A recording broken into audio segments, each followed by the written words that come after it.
Screen visible है ना? तो अभी तक के कॉन्सेप्ट में क्या क्या कवर हो गया बेटा? अपना ब्रीदिंग प्रोसेस में डिफ्यूजन एक्सचेंज की बातें नहीं हुई हैं, बाकी आपने पाथवे देख लिया है। क्लियर? ऑर्गन्स यहाँ पे कौन कौन अप्लाई होंगे, कौन कौन इन्वॉल्व हो रहे, वो देख लिया आपने। पाथवे में आपने कंडक्टिंग पाथवे देख ली एंड एक्सचेंज रेस्पिरेटरी पाथवे का एक्सचेंज पाथवे भी देख लिया है।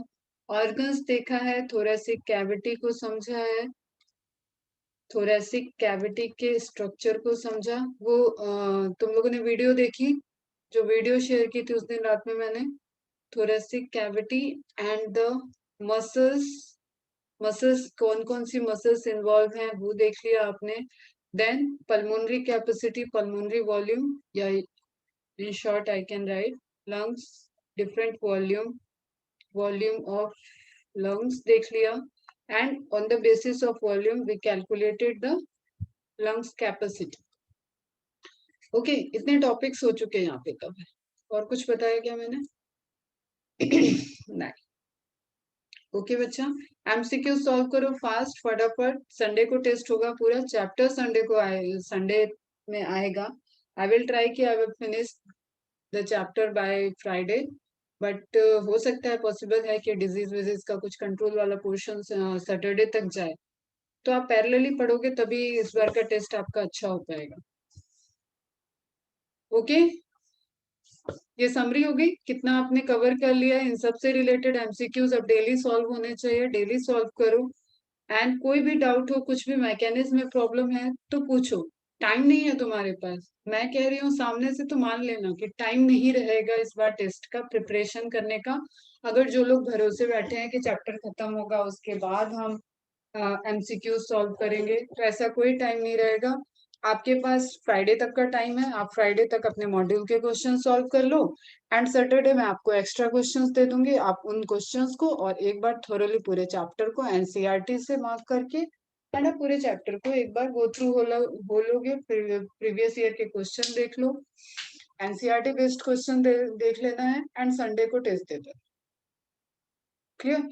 तो ये तो बायो का रहेगा, इसके अकॉर्डिंगली अगर फिजिक्स केमिस्ट्री का कंटेंट कंप्लीट है, आ रहा है कवर्ड कंप्लीट, तो उसको पहले से ही कर लो, क्योंकि मैं बता रही हूँ बायो का हेक्टिक होने वाला है थोड़ा, बट फिर भी अगर आप डेली के डेली फॉलो करोगे तो कोई हेक्टिक नहीं होगा, आराम से हो जाता है। Human physiology is like mathematics, एक बार आपने किया तो हो गया। ओके आगे चल रहे हैं, यहाँ तक किसी को कोई क्वेरी है? तो अभी यहाँ से पॉइंट आपको नोट डाउन करने वाले हैं, ये एनसीईआरटी के बाहर है, लेकिन to know the breathing system, to know the physiology of breathing, you should know about more about the thoracic cavity, more about the structure, more about the arrangement of the organs. Okay बेटा, तो one by one मैं बस बता रही हूँ और आप उसको नोट डाउन करोगे, कुछ चीजें ऐसे भी बोली होंगी मैंने जो ऑलरेडी बोला है वो यहाँ पे लिखा होगा, तो वो पॉइंट फिर भी आप एक जगह सब एक जगह टुगेदर एक साथ लिख लो। Lungs lie in the thoracic cavity, you all know that, on both side of the heart, heart के दोनों तरफ है। ठीक है, अब यहाँ पे एक टर्म आ रहा है जो डायरेक्ट आपको एमसीक्यू में मिला होगा, अगर किसी ने बढ़ के एमसीक्यू थोड़े सॉल्व किए होंगे, अदरवाइज मिल जाएगा, आप देखना। Media stannum, media, middle, you know, medium, कोई बीच वाला पोर्शन, तो अभी इसको मार्क करके रखो, इस पे अलग से बात करेंगे। mediastinum space, clear? Heart is in mediastinum space and both the lungs are left or right of the mediastinum space, तो you can relate कि बीच वाला space mediastinum होता है। base of lung is attached to the diaphragm, ये भी तुम्हें पता है। right lung is divided into 3 lobes, superior, middle, inferior, ये भी पता है।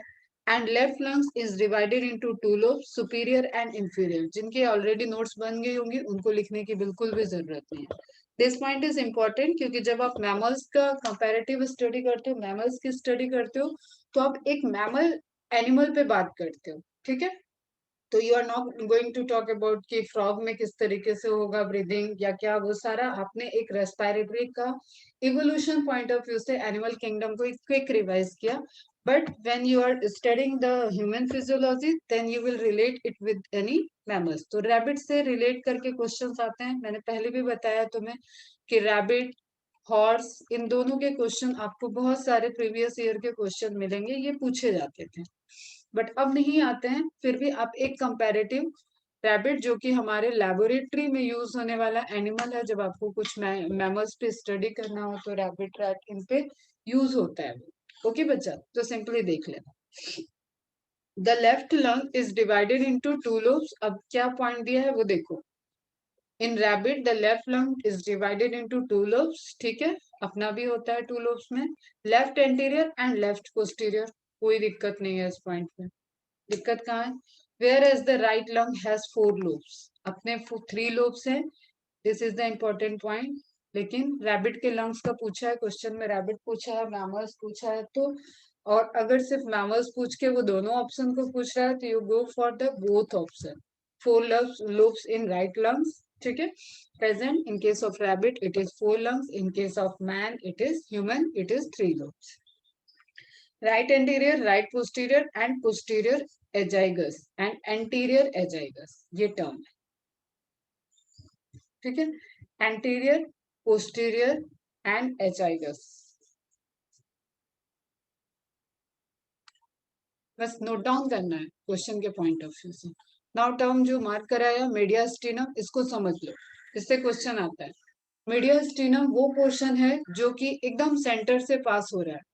सेंटर से पास हो रहा है मतलब थोरेसिक कैविटी भी है. थोरेसिक कैविटी का पार्ट तो है ये पूरी कैविटी. मैंने बाउंड्री बनवाई थी ना, नीचे डायफ्राम, लैटरली रिब्स, फ्रंट में रिब्स, स्टर्नम एंड बैक में वर्टिब्रल कॉलम.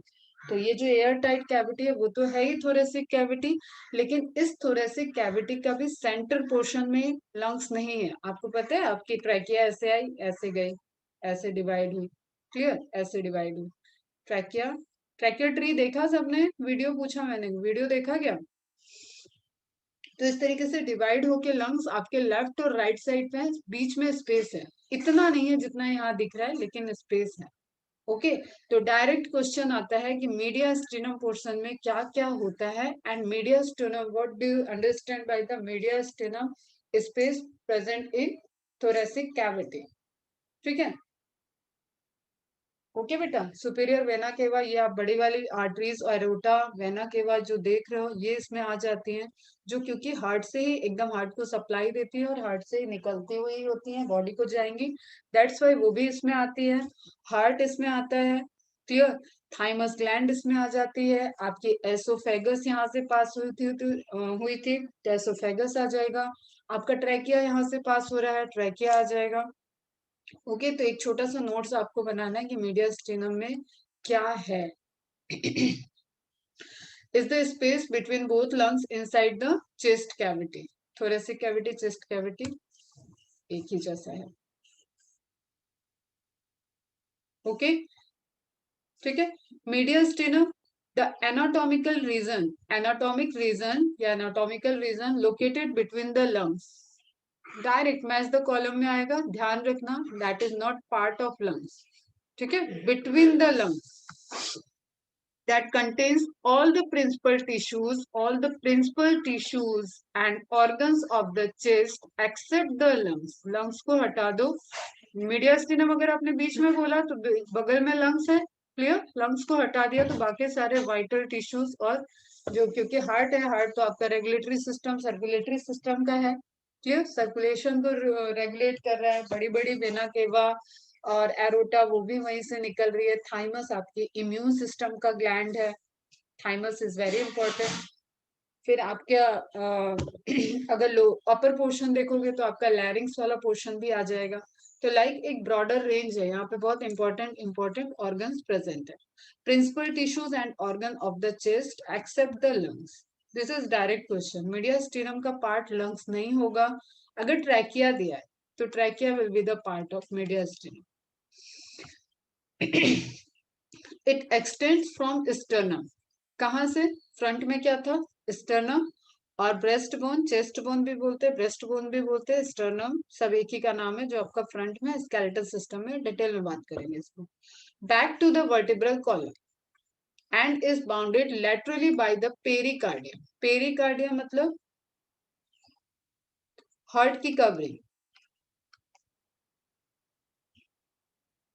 ठीक है। कार्डियम मतलब हार्ट, पेरी मीन्स चारों तरफ, हार्ट के चारों तरफ की कवरिंग इज पेरिकार्डियम। जैसे प्लूरल मेम्ब्रेन आई ना लंग्स के लिए बेटा, उसी तरीके से समझ लो पेरिकार्डियम रहेगा हार्ट के चारों तरफ, तो लैटरली अब मीडिया स्टेनम रीजन में आ गया वो पोर्शन आ जाएगा ना, क्योंकि हार्ट तो यही प्रेजेंट था, आपका हार्ट यही है, तो उसकी कैविटी, उसकी पूरी लेयर वो मीडिया स्टेनम के लैटरली बाउंड करे।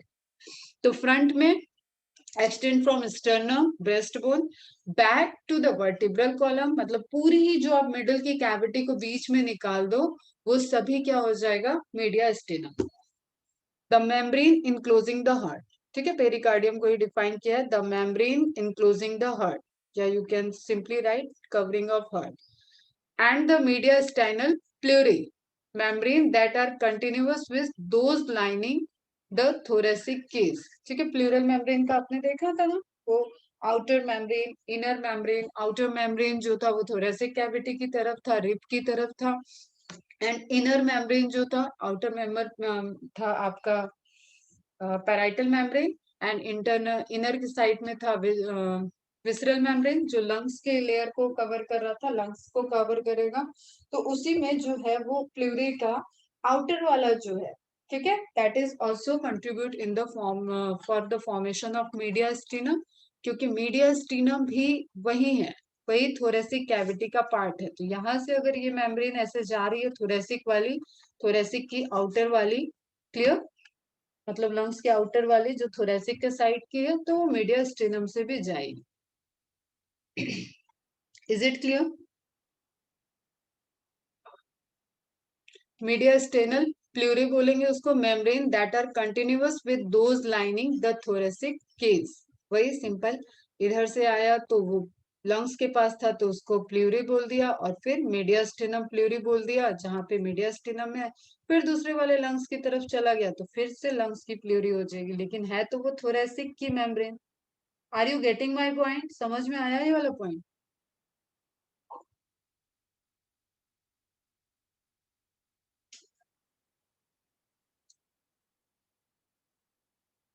एमसीक्यू देखोगे मिलेगा आपको बेटा, मीडिया स्टेनम इंपॉर्टेंट पोर्शन है जो दिया नहीं हुआ, क्योंकि हम थोड़े से कैविटी की बात कर चुके हैं, प्लूरल कैविटी की बात कर चुके हैं, तो बीच में बचा हुआ स्पेस भी हमें कवर करना होता है।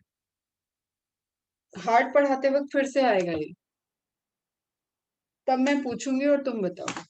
Okay, the media stannum is a division, क्योंकि दो सिस्टम आपको ऑलरेडी इससे रिलेटेड पढ़ना है, एक तो ब्रीदिंग वाला और दूसरा सर्कुलेटरी वाला, पूरा का पूरा हार्ट ही यहाँ पे प्रेजेंट है बेटा, तो लोकेशन तो आपको मीडिया स्टेनम की इंपॉर्टेंस समझना है। Is a division of a thoracic cavity, ठीक है, सिंपली एक बड़ी कैविटी से एक छोटी कैविटी निकाले तो वो इसका सबसेट हो गया, पार्ट हो गया, क्लियर है, समझ में आ रहा है, इसी का पार्ट हो गया। It contains the heart, thymus gland related to immune system, बच्चों में बड़ी होती है, एडल्ट में छोटी होती जाती है, बूढ़ों में गायब हो जाती है, इसलिए इम्यून सिस्टम भी वेरी करता है, वहां पे करेंगे इसके बारे में। Portion of the oesophagus and trachea, you और कैन रिलेट कि बीच से ही सब जा रहा है, सेंटर से ही जा रहा है, आगे की तरफ विंड पाइप, पीछे की तरफ फूड पाइप, तो वो भी इसी पूरे मीडिया स्टीनम वाले पोर्शन से पास होगा। एंड अदर स्ट्रक्चर में क्या आ जाएगा, जो भी आपको इमेज में दिख रहा है, सुपीरियर वेना केवा, ठीक है, एरोटा, बात करेंगे इन सब पे, जो बड़ी आर्टरी जिससे सप्लाई बाहर आ रही है वो सब आ गया। अब फोकस करो इस पोर्शन पे, और ये पोर्शन फ्रंट से ही नहीं फोकस करना, अभी आपने क्या देखा कि बीच वाली पूरी कैविटी, ठीक है, तो ये लेटरली, वेंट्रली एंड डॉर्सली, मतलब आपको पीछे भी इसी जैसे हम लेटरल में बनाए कि किसी का ये फ्रंटल पोर्शन है, क्लियर, ये वाला स्ट्रक्चर ड्रॉ किए, तो आपको ये चीज यहां तक ले जानी है, क्लियर, पीछे वर्टिब्रल कॉलम तक आप लेके जाओगे, ठीक है बच्चा, समझ में आया? तो that is media stannum portion. ठीक, हार्ट दिख रहा है आपको, लंग्स इसके बाहर जाएगा, लंग्स ट्रैकिया आ रहा है, ये सामने दिख रहा है, इसके पीछे फूड पाइप होगा, फिर आपको ये एक बड़ी वेन दिख रही है ब्लू कलर, मतलब डीऑक्सीजनेटेड ब्लड लाने वाली, ये दिख रही है आपको आर्टरी ऑक्सीजनेटेड ब्लड की। तो इस तरीके से आपको ये बड़ी बड़ी जो ब्लड वेसल्स होती हैं वो भी मीडियास्टिनम का के पार्ट में आ जाती हैं। एंड लैरिंग्स के नीचे यहाँ पे कहीं थाइमस ग्लैंड होती है, थाइमस ग्लैंड भी यहाँ पे आ जाएगी। ओके, क्लियर है, खत्म हो गया मीडियास्टिनम, इज इट क्लियर? कोई क्वेरी करना है इससे? लोकेशन याद रखना है, क्या क्या जो हम देखो फिर से रिवाइज करते रहे, जो ज्यादा इंपॉर्टेंट चीज है वो इसमें कौन कौन से ऑर्गन आते हैं, एक तो ये इंपॉर्टेंट है, दूसरा इसकी बाउंड्री क्या क्या है, ठीक है। ये तो नहीं भूलोगे कि दोनों लंग्स के बीच का स्पेस है, ये नहीं भूलोगे। तो बाउंड्री क्या क्या है, कहाँ से कहाँ तक मीडिया स्टेनम बोल रहे हो आप, वो इम्पोर्टेंट है। एंड इसमें कंट्रीब्यूशन किसका किसका कंट्रीब्यूशन है, that is important, clear. Boundary बनाने के लिए कंट्रीब्यूट करेंगे, और कौन कौन से वाइटल ऑर्गन्स या इंपॉर्टेंट ऑर्गन्स टिश्यू इसके अंदर आ रहे हैं। कुछ और पॉइंट्स देखते हैं। Lungs of reptiles are more complex than those of amphibian. It is just because of adaptation. जो adaptation हुआ है terrestrial amphibians reptiles जब terrestrial हो गए, तो terrestrials में तुम्हें पता है कि reptile more adverse condition में develop मतलब रह सकते थे, survive कर सकते थे comparative to amphibian। ठीक है, जैसे डेजर्ट में आप एज्यूम करो कि डेजर्ट में कोई गिरगिट है या कोई वहां के एनिमल है, कोई स्नेक वहां का है, तो वो बहुत ज्यादा ही हार्श कंडीशन को सरवाइव कर सकते हैं। ठीक है, और एम्फीबियंस को सरवाइव करने के लिए वेट स्किन चाहिए, नियर बाई वाटर चाहिए, उनकी अभी अडोप्टेशन इतनी टफ नहीं है। इसलिए lungs of reptiles are more complex than those of amphibian. ये आपके एनिमल किंगडम का भी रिलेटेड क्वेश्चन है, अगर ब्रीदिंग सिस्टम से कंपैरेटिव पूछता है रेप्टाइल्स के और एम्फीबियंस का लंग्स का कंपैरेटिव करते हुए। ठीक है, फिर बर्ड्स वाला ध्यान होगा कि बर्ड्स में लंग्स के साथ साथ, जैसे जस्ट सपोज ये लंग्स है, तो इसके साथ साथ एयर सैक प्रेजेंट है। एक तो न्यूमेटिक बोन थी, दूसरा उनके लंग्स के पास एयर सैक भी प्रेजेंट थे, ताकि वो उसमें एयर को स्टोरेज करके लंग्स का वॉल्यूम मेंटेन करके रखे। इस तरीके का कुछ स्ट्रक्चर था। In birds, lungs are supplemented by elastic air sacs, which increase respiratory efficiency. और इसके साथ साथ इसमें क्या आएगा, न्यूमेटिक बोन का होना, बोन वाली भी कैरेक्टरिस्टिक्स आपको ध्यान में रखनी है, वहां पे भी एयर प्रेजेंट जो उसको फ्लाई में हेल्प करेंगे। Clear? The narrow superior portion of lungs is termed the apex और क्यूपुला। ये भी एक बार डायरेक्ट ही पूछा गया था, मैंने बोला पहले थोड़े क्वेश्चंस ऐसे आ जाते हैं, जैसे आप लंग्स ड्रॉ कर रहे हो, ठीक है, तो ये ऊपर वाला पोर्शन उसका क्या कहला रहा है, क्यूपुला। छोटा सा इमेज, छोटी सी नोट्स, हमेशा के लिए प्रॉब्लम सॉल्व। दिस वन देखो मैं मार्क कर रही हूँ, दिस वन एपेक्स या क्यूपुला। ओके, बताओ तो वीडियो देखी या नहीं देखी, रिप्लाई किया क्या तुमने?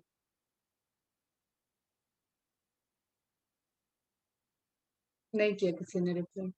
वीडियो देखी जो ग्रुप में शेयर किया था?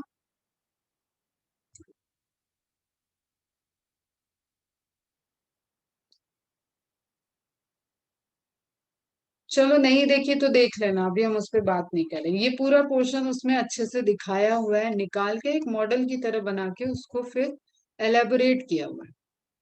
ओके, कुछ चलो एक बार फटाफट रिकॉल कर लेते हैं।